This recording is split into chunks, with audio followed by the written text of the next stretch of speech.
Hello दोस्तों, IT company happiest minds के results अक्टूबर 20 को आने वाले हैं और साथ साथ कंपनी डिविडेंड भी डिक्लेयर करने वाली है। वीडियो में कंपनी के बारे में बात करेंगे, बिजनेस के बारे में हम डिटेल में बात करेंगे, लेकिन सबसे पहले आपको मैं शेयर प्राइस बताता हूं। अभी शेयर प्राइस 991 के पास है। अगर पिछले साल ये वीडियो बन रहा होता, इसी समय बन रहा होता, शेयर प्राइस 1400 रुपीज से ऊपर उस समय था। 30% अगर किसी इन्वेस्टर ने, समझ लीजिए 1400 में किसी ने एंट्री ली होगी तो 30% की गिरावट देखने को मिली है। लेकिन जो इन्वेस्टर्स आईपीओ के टाइम से जिन्होंने होल्ड किया हुआ है हैप्पीएस्ट माइंड्स के स्टॉक को, तो उनके लिए एक अच्छा एक्सपीरियंस रहा है। क्योंकि मुझे याद है जब आईपीओ आया था बहुत ही अच्छे लेवल पर खुला था, 358 360 के लेवल पर, मतलब ऑलमोस्ट डबल। जिनको अगर अलॉटमेंट नहीं भी मिला था उन्होंने भी अगर लेट्स से 360 350 40 में खरीदा था, उसके बाद भी उनका एक बहुत अच्छा एक्सपीरियंस रहा है। लेकिन अब चीज़ें बदली है। पिछले एक साल में 30% नेगेटिव रिटर्न है। यहाँ पर क्या इंपॉर्टेंट है हम लोग समझते हैं। पहली चीज़ है रेवेन्यू, जो बिजनेस का जो पार्ट है वो मैं आपके सामने रख रहा हूँ। तो एक बहुत ही स्ट्रॉन्ग जो है रेवेन्यू रहा है। आप यहाँ पर देख सकते हैं 714 करोड़ का रेवेन्यू था, वो बढ़कर यहाँ पर 1130 करोड़ का यहाँ पर रेवेन्यू हुआ है। तो ये रेवेन्यू बढ़ा है। और अगर आप क्वार्टर ऑन क्वार्टर भी देखेंगे तो 253 करोड़ से रेवेन्यू 332 करोड़ हुआ है। दूसरी चीज है एबिटा और मार्जिन्स। और मार्जिन्स पर आपने देखा भी होगा, क्यों पिछले कुछ वीडियोस से हमारा बहुत फोकस भी रहा है, आईटी सेक्टर में इंपॉर्टेंट होता है। देखिए 113 करोड़ का प्रॉफिट था FY20 में, लगभग 16% का मार्जिन था। और आप देखिए 294 करोड़ का उनका एबिटा रहा है। मतलब कंपनी ने, मतलब आप नॉर्मली, मतलब कंपनी ने क्या कमाया है इंटरेस्ट, टैक्सेस, डेप्रिसिएशन से पहले। तो ये भी देखिए मार्जिन इनफैक्ट इनके बढ़े हैं 26.1%। पिछले साल Q1 में 26.1% मार्जिन, फिर मार्जिन थोड़ा घटा, लेकिन फिर भी अभी Q1 के रिजल्ट में 26.4% मार्जिन। इनफैक्ट जितने भी अभी रिजल्ट्स आए हैं जो टॉप कंपनियों के, चाहे वो आप इन्फोसिस, TCS, जो विप्रो है, सबके साथ अगर आप देखेंगे तो मार्जिन का प्रेशर सब कंपनियों को रहा है। अगेन हैप्पीएस्ट माइंड्स को उनके साथ कंपेयर नहीं कर सकते क्योंकि वो कंपनियां अभी बहुत ही बड़े स्केल में आ चुकी है। बट मैं जस्ट अगर आईटी सेक्टर की अगर बात करूं तो एटलीस्ट कंपनी ने अपने मार्जिन्स को बचा के रखा है। 25-26% का मार्जिन एक स्ट्रॉन्ग एबिटा मार्जिन कहा जाएगा। अगर आप पैट प्रॉफिट्स की बात करें तो प्रॉफिट मार्जिन भी आप पिछले साल 41.1% देख सकते हैं, इस बार 17% के आसपास है। तो एक हाई ग्रोथ कंपनी है। टोटल Q1 में 56 करोड़ का उन्होंने प्रॉफिट किया हुआ था और एक स्ट्रॉन्ग जो है कंपनी का मार्जिन भी है और एटलीस्ट उन्होंने मार्जिन को लॉस नहीं किया है। ये एक इंपॉर्टेंट चीज है। लेकिन इसके कारण से हैप्पीएस्ट माइंड्स को एक प्रीमियम वैल्यूएशन भी मिला हुआ है। ठीक है। दूसरी चीज वॉलेंटरी एट्रिशन, और ये एट्रिशन का अगेन जैसे मार्जिन का चैलेंज है वैसे ही एट्रिशन, मतलब कितने इंप्लॉय जॉब छोड़ रहे हैं वो चैलेंज है। तो जैसे पिछले साल अप्रैल से जून 2021 में 100 में 14.7%, मतलब 15 इंप्लॉय आप ऐसा सोच सकते हैं जॉब छोड़ रहे थे अप्रोक्सीमेटली। अब ये बढ़ बढ़ के 24.4% हो गया है अभी जो जून में है। अब हमने देखा है अभी जो रिजल्ट्स आए हैं, अभी तक तो बहुत लिमिटेड कंपनियों के रिजल्ट आए हैं, लेकिन इससे पता चल रहा है कि अब जो है एट्रिशन थोड़े कम होना शुरू हो गए हैं।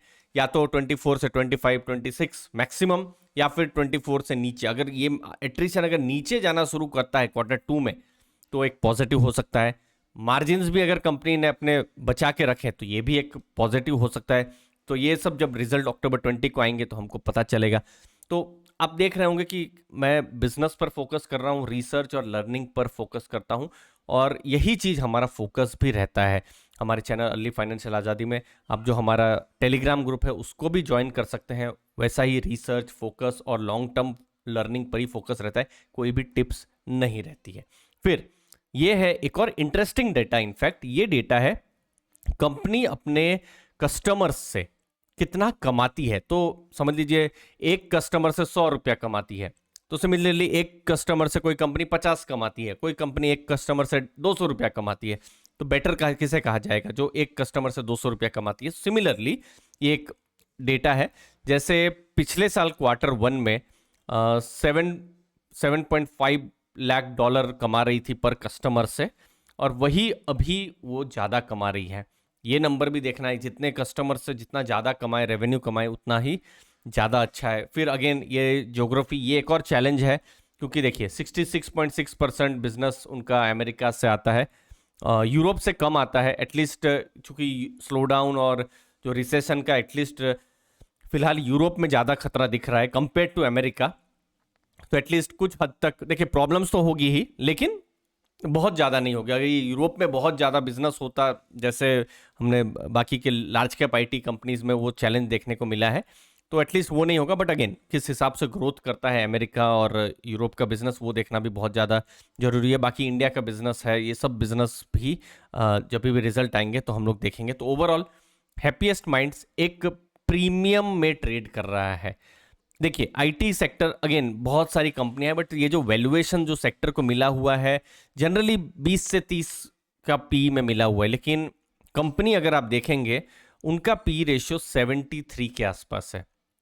और इंडस्ट्री देखिए, अगर इंडस्ट्री में बहुत सारी कंपनियां हैं, हम 28 तो बोल रहे हैं, लेकिन चूंकि ये फास्ट ग्रोइंग कंपनी है तो उसको वो हाई वैल्यूएशन मिला हुआ है। बट ये बात भी सही है कि वैल्यूएशन कम भी हुए हैं पिछले 1 सालों में, लेकिन अगर उनको वैल्यूएशन जस्टिफाई करना है तो और हाई ग्रोथ दिखाना पड़ेगा।